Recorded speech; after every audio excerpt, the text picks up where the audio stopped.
Assalamu alaikum, dear students, teachers and other viewers. इस video में मैं आपको बताऊंगा कि मैंने एक फॉर्मेटिव असेसमेंट टेस्ट का एक टूल बनाया था जो हम प्रिपेयर कर सकते हैं गूगल शीट में और फिर हमारे बच्चे जो है वो अपने मोबाइल फ़ोन के ज़रिए इस टेस्ट को घर में बैठ के कर सकते हैं। ये एक फॉर्मेटिव असेसमेंट टेस्ट है जिसमें मैं आपको स्टेप बाय स्टेप बताऊंगा कि हमें क्या करना है।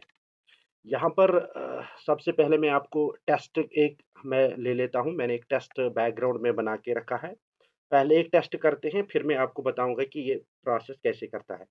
यहाँ पर हमें sign up for the examination करना है पहले। फॉर एग्ज़ाम्पल मैंने एक डेमो साइन अप रखा है, इस पे मैं क्लिक करूँगा sign up for the exam. तो साइन अप होने के बाद स्टूडेंट का नाम आपको आ जाएगा और स्टूडेंट को कहा जाएगा कि आपको एंटर एग्जाम में होना है। ओके करेंगे। ओके करने के बाद स्टूडेंट की डिटेल सारी आ जाएगी यहाँ पर, उसका रोल नंबर, स्ट्रीम, टीचर का नाम वगैरह। ये सब कुछ कहाँ से आ जाता है बैकग्राउंड में, वो भी मैं आपको बाद में दिखाऊंगा। यहाँ पर स्टार्ट टेकिंग क्विज पर क्लिक करना है। यहाँ पर क्लिक करने के बाद क्वेश्चन आ जाएंगे कि क्वेश्चन उसके आंसर देने होंगे। क्योंकि यहाँ पर टाइमर लगा हुआ है, 20 सेकंड का टाइमर है। आप 40 सेकंड भी रख सकते हो, आप 1 मिनट भी रख सकते हो, ये आपको अपने हिसाब से रख सकते हैं। यहाँ पर मैं इसको आंसर दे देता हूँ, तो नेक्स्ट कर लेता हूँ। बेस्ट डिस्क्रिप्शन, तो मैं जल्दी से इसमें कर लूँगा।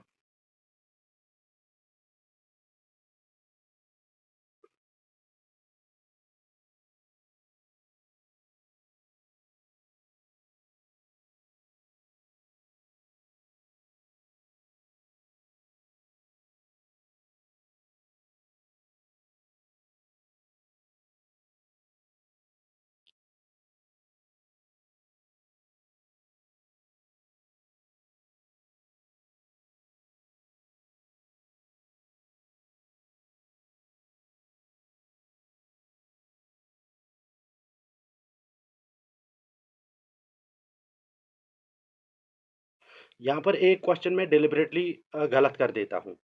इस क्वेश्चन का आंसर जो आएगा वो डेली लाइफ एक्सपीरियंसेस है, लेकिन मैं इस क्वेश्चन का आंसर इंटरनेट ऑनली कर दूंगा ताकि मुझे बाद में आपको आंसर की में दिखाना है कि आंसर, ये जो गलत आंसर हम लिख रहे हैं कि इसका हम कैसे सही। तो सेंड रिप्लाई पे मैं क्लिक करूंगा। सेंड रिप्लाई जो ही हो जाएगा तो वार्निंग, आप सबमिट करना चाहोगे, मैं यस करूंगा। तो थोड़ा सा वेट करना पड़ेगा, 2-3 सेकंड का वेट करना पड़ेगा और मेरी रिजल्ट जो है वो सामने आ जाएगी। You have score 9 out of 10। 9। एक क्वेश्चन मैंने डेलिबरेटली रॉन्ग किया है, उसका मैं आपको बाद में बताऊँगा। तो यहाँ पर ओके हो जाता है, जो ही मैं ओके कर लेता हूँ, तो ये जो पेज जो है ये रिफ्रेश आके वापस अपने होम पेज पे आ जाएगा और अब मैं दोबारा क्लिक नहीं कर सकता। फॉर एग्ज़ाम्पल मैं दूसरी बार लेना चाहूँगा एग्ज़ाम 1, 2, 3, मैं साइन अप करूँगा और मैं साइन अप नहीं पाऊँगा। रिज़ल्ट सीधा आ जाएगा, अब दोबारा टेस्ट मैं नहीं ले सकता। तो यहाँ पर मैंने आपको ये प्रोसेस दिखा दिया है। अब इसी स्टूडेंट का हम देखेंगे कि पहले इसका हम देखेंगे आंसर की भी हम देख सकते हैं और प्रोग्रेस भी देख सकते हैं। आंसर की के लिए हमें क्या करना है, क्योंकि मैंने अभी आंसर की बंद बंद की है, तो जो ही हम आंसर की ओपन करेंगे तो इसके लिए हम पहले मैं आपको बताऊंगा कि गूगल शीट में हमने सारा प्रोसेस रखा हुआ है। यहाँ पर हमें answer, date of opening the answer key वो 30 ही है, तो यहाँ पर टाइमिंग में चेंज कर देता हूँ। यहाँ पर इस वक्त की टाइमिंग में रखता हूँ 18:45 हो चुके हैं, मैं 45 ही इसको रखूँगा। तो अब मैं यहाँ पर वापस जाऊँगा क्विज़ पे और इसको रिफ्रेश करूँगा। रिफ्रेश करने के बाद जो ही मैं यहाँ पर देखता हूँ, यहाँ पर अभी आंसर की आ गई। अब मैं आंसर की होने के बाद अब कोई भी बच्चा जो है वो साइन इन नहीं कर सकता है। इसका कोई ऑप्शन अवेलेबल नहीं है, ये डिसेबल हो जाएगा। तो अब आंसर की पे क्लिक करेंगे, तो आंसर की पे क्लिक करने के बाद मैं दूसरे पेज पे क्लिक करूँगा, तो मैं दूसरे पेज पे रिडायरेक्ट हो जाऊँगा और यहाँ पर मुझे कहा जा रहा है कि चेक योर आंसर की। तो यहाँ पर अब मैं अपनी आंसर की चेक करूँगा। 1, 2, 3 मैं अपना नंबर लगा देता हूँ जो मैंने डेमो के तौर पर रखा था। चेक रिजल्ट्स पे क्लिक करते हैं। तो ये यहाँ पर मेरी रिज़ल्ट आ चुकी है, मेरी पूरी डिटेल, और यहाँ पर रिज़ल्ट भी आ चुकी है और यहाँ पर आंसर भी आ चुके हैं। अब क्योंकि मैंने सही जवाब लिखा था, मैंने आखिरी सवाल का जवाब गलत लिखा था, वहाँ पर आप देखिए, मैंने इंटरनेट लिखा था लेकिन इसका सही जवाब डेली लाइफ एक्सपीरियंसेस है। तो इसी तरीके से एक बच्चा जो है वो आंसर की भी चेक कर सकता है कि किस क्वेश्चन के कौन से आंसर से इमीडिएटली आफ्टर द टेस्ट जो सेटअप हम कर सकते हैं। अब इस टेस्ट को हम कैसे कर सकते हैं? इसमें सबसे पहले मैं आपको बैकग्राउंड फाइल दिखाऊँगा। इसमें एक पेज हमारा रहेगा, ये पेज रहेगा, कॉन्फ़िगरेशन का पेज रहेगा। इसमें जितनी भी डिटेल्स हमने आपने क्विज़ में देखी है, वो सारी यहाँ पर एंटर करनी है। टेस्ट नंबर देना है, मीनिंग या आपको टॉपिक का नेम नेम भी देना है, सब्जेक्ट का नेम देना है और यहाँ पर कौन-सी लिंक होगी, यहाँ पर वो लिंक होगी जो आंसर की लिंक है, वो यहाँ पर लगानी है। तो इसके बाद आंसर की का टाइम कितने बजे आप रखोगे, कितने बजे आंसर की ओपन होगी, तो उसका वो टाइम और डेट भी है। ओपन रखना चाहते हो या क्लोज़ रखना चाहते हो, अगर आप क्लोज़ करोगे, तो आंसर की जो है वो होम पेज से गायब हो जाएगी, वेब पेज से गायब हो जाएगी। तो दूसरा इसमें क्या आ जाता है, दूसरा इसमें स्टूडेंट डाटा है। देखिए ये स्टूडेंट्स का डाटा है और ये देखिए इसके स्कोर्स और हर क्वेश्चन के आंसर उसने क्या दिए हैं वो यहाँ पर सेव हो जाते हैं। और सेव हो जाने के बाद एक और शीट इसमें क्या है, एक और शीट इसमें रिजल्ट का शीट है। ये रिजल्ट का शीट है। ये बच्चों की रिजल्ट दिखाता है। इस ये प्रोग्रेस बच्चों की हो जाएगी। फॉर एग्जांपल अब इस टेस्ट के बाद दूसरा टेस्ट होगा, वो इस दूसरे साइड में आ जाएगा। इस तरह से तीसरा टेस्ट जो है वो तीसरे और 3 लाइनों में चला जाएगा। इस तरह से एक रिकॉर्ड रहेगा थ्रू आउट द ईयर, जितने भी आप टेस्ट करोगे इस बच्चे का रिकॉर्ड रहेगा कि इसने कितने मार्क्स हासिल कर लिए और कितने टेस्ट में इसकी प्रोग्रेस क्या है, वो भी आप चेक कर सकते हो और स्टूडेंट अपनी प्रोग्रेस भी चेक कर सकता है। स्टूडेंट अपनी प्रोग्रेस यहाँ पर चेक कर सकता है। यहाँ पर अगर हम 1 2 3 लगाएँगे, तो यहाँ पर क्लिक करेंगे 1 2 3 पर, तो देखिए ये देखिए एक आ चुका है। इस वक़्त क्योंकि इसकी अच्छी है तो ग्रीन में आ जाएगा। अगर परसेंटेज डाउन होगी तो अकॉर्डिंगली कलर चेंज हो जाएँगे। येलो रेड डेंजर, मतलब उसी हिसाब से इसकी कलरिंग भी हो जाएगी। तो अब क्वेश्चंस कहाँ से हम फिल अप कर सकते हैं? बहुत ही सिंपल प्रोसीजर है इसका। इसमें एक शीट हम लगाया हुआ है, क्विज़ डाटा का शीट है। इसमें आपको क्वेश्चन नंबर देना है, फिर क्वेश्चन देना है। अगर आप क्वेश्चन का पिक्चर भी चाहते हो, तो वो पिक्चर की लिंक जो है वो यहाँ पर आप रख सकते हैं और वो डिस्प्ले बच्चों को हो जाएगी। फिर options option 1, option 2, option 3, option 4 यहाँ पर लगाना है और करेक्ट ऑप्शन कौन-सा है, ए, बी, सी, डी, वो आपको पहले ही लगा के रखना है।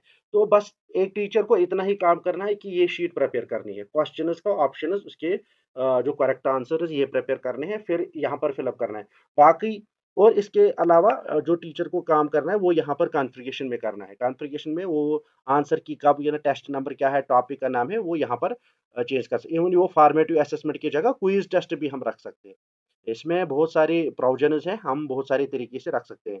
जैसे मैंने टाइमर पर क्वेश्चन टाइमर रखा 20 सेकंड का, मैं टोटल टाइम भी रख सकता हूँ। जैसे मैंने टेस्ट ले लिया, मैं चाहूँगा कि मेरा जो टेस्ट है बच्चा जो है मैं 30 मिनट का टेस्ट रखूँगा या 100 का रख सकता हूँ, 60 का। तो जितना भी आप जितने मिनट का आप रख सकते हैं, वो यहाँ पर लिखना है।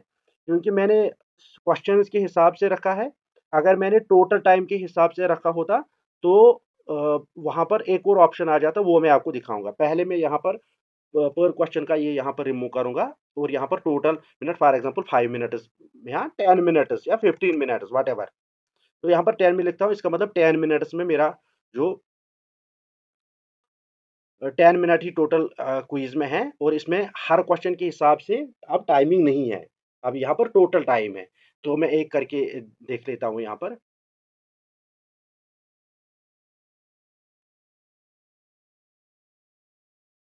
क्योंकि आप 1 2 3 4 तो अब मैं नहीं कर सकता अभी, क्योंकि मेरी कॉन्फ़िगरेशन पीछे जो बैकग्राउंड में है वहाँ पर मैंने, क्योंकि इस वक़्त आंसर की का टाइम है, तो मैं इसको पहले क्लोज़ करूँगा।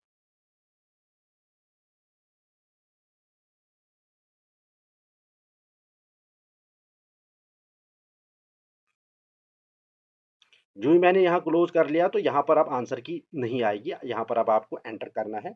एक का हो चुका है, 1 2 3 अब मैं नहीं कर सकता क्योंकि उसकी ऑलरेडी जो टेस्ट जो है वो हो चुका है। 4 5 6 एक वो डेमो है, तो इसमें मैं अब टेस्ट लूँगा।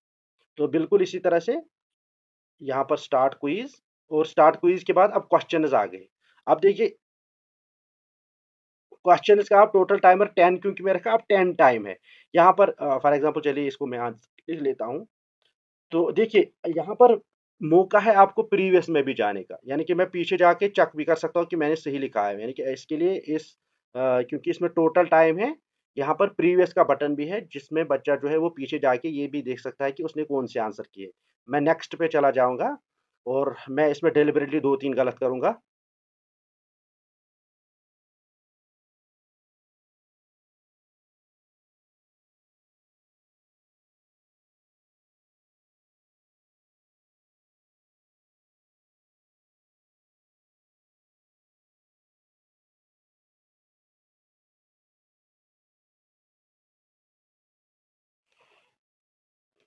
तो यहाँ पर मैंने डेलिबरेटली कुछ क्वेश्चंस गलत किए हैं ताकि मैं आपको आंसर की में और दिखाऊँ 7 आउट ऑफ 10। ओके, तो ये पेज जो है रिफ्रेश हो जाएगा। ये यहाँ पर मौका है स्टूडेंट को प्रीवियस जाने का और अपने आंसर्स ठीक करने का। लेकिन अगर आपने पर सेकंड ऑप्शन वाला, पर क्वेश्चन वाला ऑप्शन रखा, वहाँ सेकंड्स के हिसाब से आपको रखना है और फिर आपने तो यहाँ पर चेंज करना है। फिर यहाँ पर इसको खाली रखना है, इसको आप खाली रखेंगे और यहाँ पर हम रख सकते हैं फॉर एग्जाम्पल 20 सेकंड के बजाय 30 सेकंड रखेंगे, 60 सेकंड, 100 सेकंड, जितने भी सेकंड आप चाहेंगे, तो ये यहाँ पर आप रख सकते हैं। और क्वेश्चन 30 सेकंड हो गए या 10 सेकंड, जितना आपने टाइमर रखा उतना हो गया। फिर बैक, यानी कि इन अदर वर्ड्स प्रीवियस जाने का वहाँ कोई ऑप्शन नहीं है।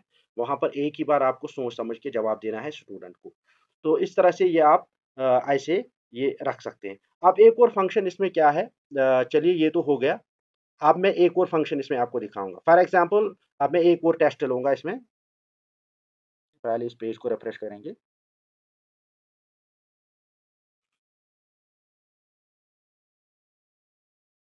देखिए यहाँ पर अ,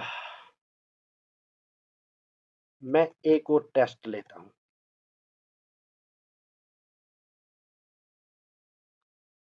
sign up for the test.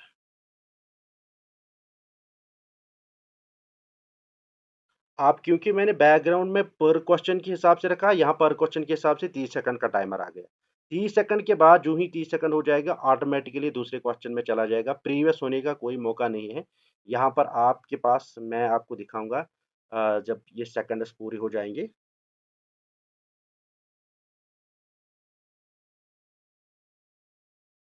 For example मैं अभी सोच ही रहा हूँ कि क्वेश्चन का आंसर क्या है और मैं अपने अलॉटेड टाइम में क्वेश्चन का आंसर नहीं दे पा रहा हूँ। तो ये देखिए यहाँ पर टाइमर हो गया और नेक्स्ट क्वेश्चन ऑटोमेटिकली चला गया और यहाँ पर आपको अब आंसर देना है। अगर इसमें भी ऐसे ही किया आपने, तो ये ऐसे ही आगे आगे होता चला जाएगा। अब मैं क्योंकि इसमें क्वेश्चन करूंगा, मुझे इसमें एक और चीज़ दिखानी है। तो यहाँ पर प्रीवियस का बटन, यानी कि आप बैक यहाँ नहीं जा सकते हैं। अब यहाँ पर एक फंक्शन जो है वो जो मैं आपको दिखानी है। फॉर एग्जांपल मुझे इस क्वेश्चन का आंसर पता नहीं है स्टूडेंट को, वो चाहेगा कि वो अपने टैब्स के जरिए ये जो उसके पास चाहे लैपटॉप होगा चाहे इसके पास मोबाइल फोन होगा, वो चाहेगा कि वो गूगल में सर्च करेगा। चलिए मैं गूगल में सर्च करूंगा इस क्वेश्चन का आंसर, एजुकेशन। चलिए मैंने देख लिया, ठीक है, वट एवर। अब मैं वापस आ जाऊंगा अपने उस पेज पे जहां पर मैंने क्वेश्चन, जहां पर मैं टेस्ट दे रहा था, होम पेज पे वहां पे जाऊंगा। टेस्ट स्टैंडर्ड हो चुका है। आप टैब नहीं चेंज कर सकते। You switch tab during the test, your test will be now. ये ऑटोमेटिकली जितने भी क्वेश्चन आपने किए अभी तक वो ऑटोमेटिकली सबमिट हो जाएगा और उसी का रिजल्ट आपको आ जाएगा। आपके लिए कोई मौका नहीं है सबमिट करने का। 2 आपने कर लिए हैं, तो 2 ही का रिजल्ट आपको आ गए, क्योंकि आपने क्या किया, आपने मोबाइल फ़ोन या जो जो मेन पेज था, उसको आपने बैकग्राउंड में रखा। तो इस तरह से ये एक सिक्योरिटी का एक पॉइंट है यहाँ पर है, जो हमने इसमें रखा है। इसमें कुछ और इम्प्रूवमेंट्स हम लाएँगे सिक्योरिटी के हवाले से, लेकिन जहाँ तक हमने इसको बनाया है, इसमें बहुत सारे इम्प्रूवमेंट्स लाने की ज़रूरत है, जिसको हम अच्छी तरीके से देख लेंगे। पहले हम इसका टेस्ट करेंगे, तो इसके बाद अब फॉर एग्जांपल यहाँ पर ये इसका कोडिंग पार्ट है, ये इसका कोडिंग पार्ट है। तो इसके बाद ये देखिए यहाँ पर अब क्योंकि इसका टेस्ट प्रोग्रेस रिपोर्ट हमने देख ली है। अब अभी जो मैंने किया था उसका टेस्ट मैं देख लूँगा, 10-11 का मैं देखूँगा। ये देखिए सर्चिंग में आ रहा है, सर्चिंग के बाद देखिए यहाँ पर रेड का आ गई, क्योंकि 2 ही है, 30% से नीचे है तो रेड आएगा। फिर इसके बाद ऑरेंज लेवल है इसकी, इसकी वेलो लेवल है। तो अकॉर्डिंगली जितने आपकी परसेंटेज उसी के हिसाब से। अब जब दूसरा टेस्ट होगा तो वो नीचे आ जाएगा, तीसरा टेस्ट होगा तो इसी हिसाब से स्टूडेंट्स की ये जो पूरे साल की जो प्रोग्रेस है वो हम यहाँ पर स्टूडेंट चेक भी कर सकता है और टीचर भी चेक कर सकता है। जहाँ तक इस हवाले से, क्योंकि आंसर की का मसला था, आंसर की यहाँ पर आंसर की अब मैं 10-11 की आंसर की तो मैं नहीं देखूँगा, मैं 4-5-6 वाले की आंसर की चेक करूँगा। क्योंकि वहाँ पर डेलिबरेटली मैंने 3 क्वेश्चन ये देखिए 7 इसमें आए थे। देखिए यहाँ पर कौन-कौन से गलत है। ये दूसरा वाला गलत है क्योंकि मैंने लिखा था रेड में जो है वो मैंने लिखा था। ये वाला मैंने लिखा था। तो सही आंसर इसका ये है। इसी तरह से यहाँ पर भी है मैंने लिखा था ये तो सही आंसर इसका ये है। तो यहाँ पर मैंने लिखा था ये तो इस तरह से स्टूडेंट ऑन प्रोग्रेस भी देख सकता है कि उसने कितने क्वेश्चन्स ठीक किए हैं। अगर आपको इसके अलावा भी लगता है कि इस टेस्ट में हमें और इम्प्रूवमेंट की ज़रूरत है, तो आप प्लीज़ मुझे कॉन्टैक्ट कीजिएगा और मुझे बता दीजिएगा कि और किस तरह से हम इसको और सिक्योर बना सकते हैं, ताकि ज़्यादा से ज़्यादा बच्चों को इस टेस्ट के ज़रिए फ़ायदा हो। क्योंकि हमारे क्लासरूम में इतना टाइम नहीं होता कि फॉर्मेटिव असेसमेंट कर सके, हालाँकि करना चाहिए। तो हम ये एक टूल बना सकते हैं ताकि बच्चे घर में बैठ के आराम से इस टेस्ट को कर सकेंगे और इस तरह से डिजिटल प्लेटफ़ॉर्म के ज़रिए से हम जो हमारी क्लासरूम है उसको भी इम्प्रूव करेंगे। कुछ और इम्प्रूवमेंट्स की ज़रूरत होगी तो आप मुझे कॉन्टैक्ट कीजिएगा। Thank you very much for watching this. Thank you.